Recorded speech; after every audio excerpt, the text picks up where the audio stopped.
Tech Talks Education. Let us continue with the electrochemical cell, and it is here well drawn for us to see. So, an electrochemical cell consists of a zinc rod and a copper rod, both dipped in 2 molar sulfuric acid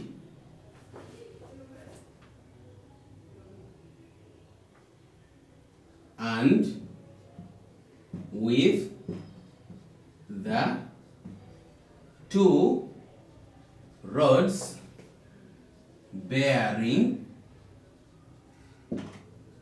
a connecting wire, 2 rods, or let me not just say that bearing, but let's say they are connected using a connecting wire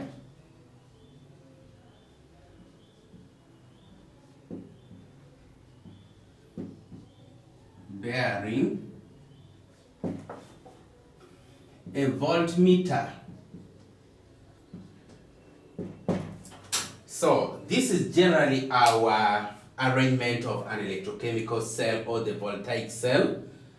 It is having a zinc rod and a copper rod.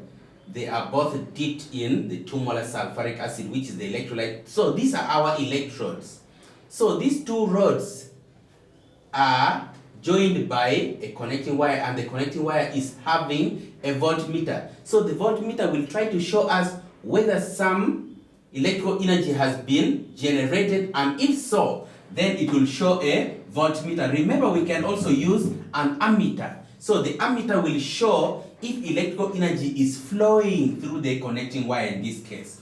So this is what we call an electrochemical cell. So let us try to see the reactions now involved. So let us try to see the reaction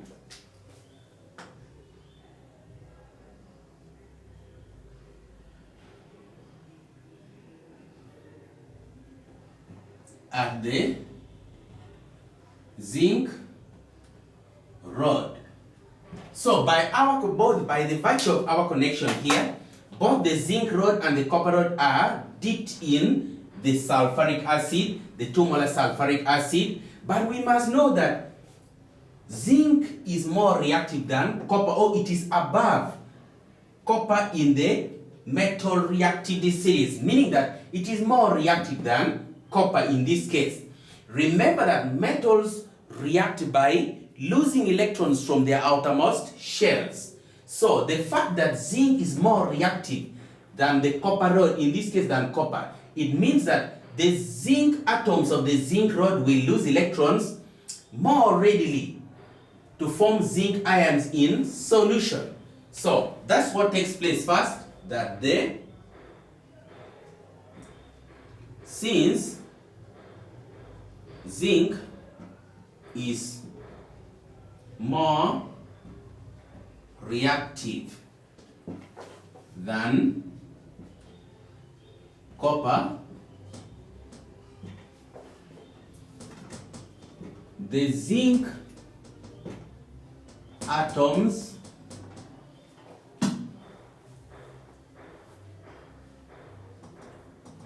becomes more electropositive,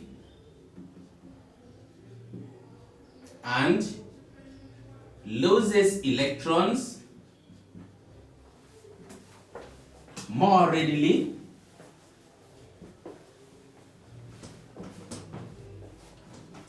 to form zinc ions in solution.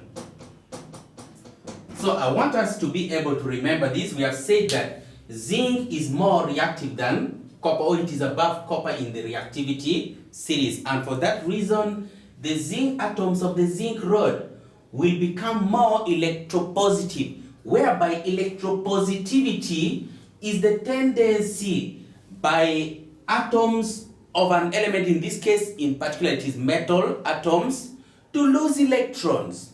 So the zinc atom becomes more electropositive in the sense that they lose electrons more readily. That means they are more electropositive than the copper atoms in this case. So the zinc atoms loses electrons from their outermost shells to form zinc ions in solution. As per this equation here, that the zinc atoms loses electrons equal to the valency of zinc, which is 2, and we get a divalent zinc ion in the aqueous state, and then 2 electrons. So you can see that we are having a change in physical state from solid to aqueous.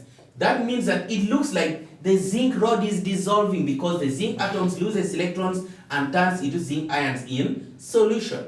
So we don't have to forget this. Now you can see that this reaction here, the loss of electrons by the zinc atoms to form zinc ions, leads to the loss of electrons. And for that reason, the electrons will flow in this direction here.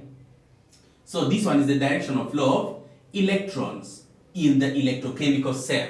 So the electrons will flow from the zinc rod to the copper rod. That means from the metal which is higher in the reactivity series to the metal which is lower in the reactivity series. Now the consequence, as we saw, of the flow of electrons is the flow of current. So as electrons flow in this direction, current will be made to start flowing in effect, or as a consequence of the flow of electrons. So electrical current will start flowing but in the opposite direction, and this electrical current will flow from the copper rod to the zinc rod in this case. Now, so let us continue. It says that the electrons flow, the electrons lost by the zinc atoms flow through the connecting wire to the copper rod. In effect, so that's now where the electrical energy is coming. In effect,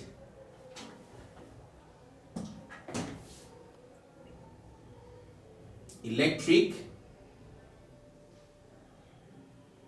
current flows in the opposite direction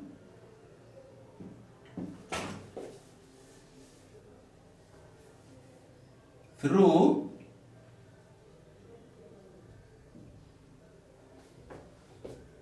the voltmeter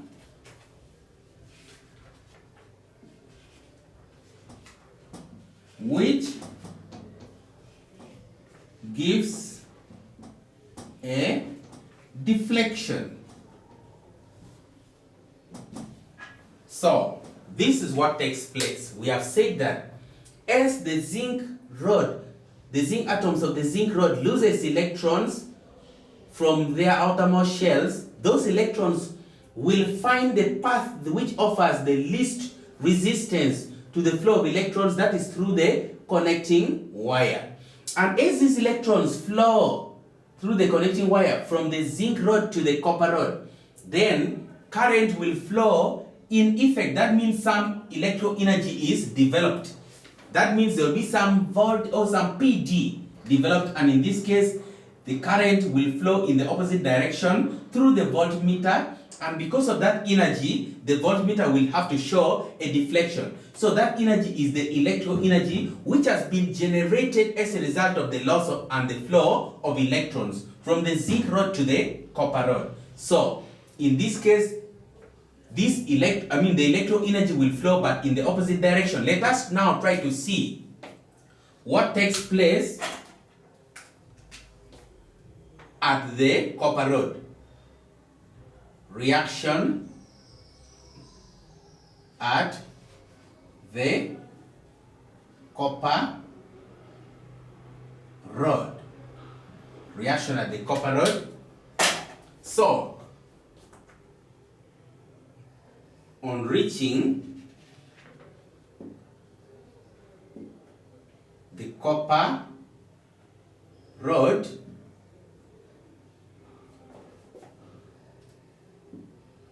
the electrons are gained or accepted by the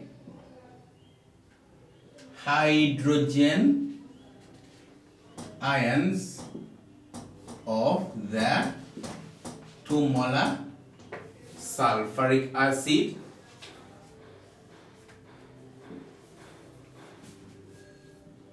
and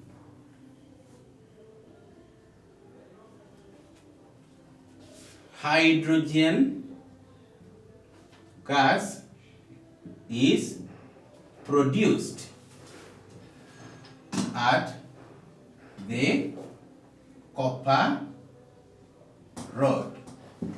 So we are saying that when these electrons reaches the surface of the copper rod, those electrons will not just continue flowing, but they will be accepted by the hydrogen ions of the dilute sulfuric acid here, which is the electrolyte. So you must always remember that the electrons moving from the metal, which is higher in the reactivity series, on reaching the surface of the metal, which is lower in the reactivity series, those electrons will be picked up by the cations of the electrolyte. They will not be gained by the copper atoms, because the copper atoms, being metal atoms, cannot gain electrons in this case. They will instead be gained by the cation, in this case, which is the hydrogen ion of the sulfuric acid. Don't remember that the electrons are gained by the cation of the electrolyte. So in this case, our reaction is hydrogen ion gaining electrons to form hydrogen gas, and then we have to balance our equation. There are 2 atoms of hydrogen on the product side. We multiply hydrogen ions by 2, and then each of the hydrogen ions gain an electron, so we have to multiply the electrons also by 2. Now, I want us to remember that in this case, the electrons are moving from the zinc rod to the copper rod, and electrons are negative particles. It means that it looks like they are being repelled from the zinc rod and they are being accepted by the copper rod. And in this case, from the law of electrostatics, we know that like charges do repel and then unlike charges do attract. So the zinc rod is taken to be the negative electrode, and the copper rod is taken to be the positive electrode, because electrons, which are negative particles, are moving to the copper rod. So here the zinc rod is positive, and then the copper rod is given the polarity negative. Now remember that where there is electron loss, that's where we have the what? The anode. And then where we have electron gain, that's where we have the cathode. So matches, in this case, the zinc rod is having a positive charge here, but it is the anode because of the reaction that takes place at the zinc rod. There is the loss of electrons, so the zinc rod is the anode and it is the positive in this case it is the negative electrode, and then the copper rod is the positive electrode. So matches, the zinc rod is the anode, it is negative in charge. So we give it a charge sign of negative because there is repulsion of the electrons from the zinc rod to the copper rod. So they are being accepted here. So it is like the copper rod is positive and then the zinc rod is negative. But still, because of the electron loss, the zinc rod is our anode and then the copper rod is our cathode in this case. So do not let these charge signs here, or the signs on each electrode, try to disturb you, because we know that with an electrolysis cell, where we have got a negative electrode, that's supposed to be the cathode, but it's the opposite in this case with an electrochemical cell. Here we have electrons being repelled or lost, so it is the negative, it is negatively charged, and this one is positively charged, but the name remains the anode and the cathode respective here because of the reactions that takes place. So I believe that we have understood this, what we call an electrochemical cell. In our next session, we shall look at what we call an improved version of the electrochemical cell. Tech Talks Education. Thank you for watching.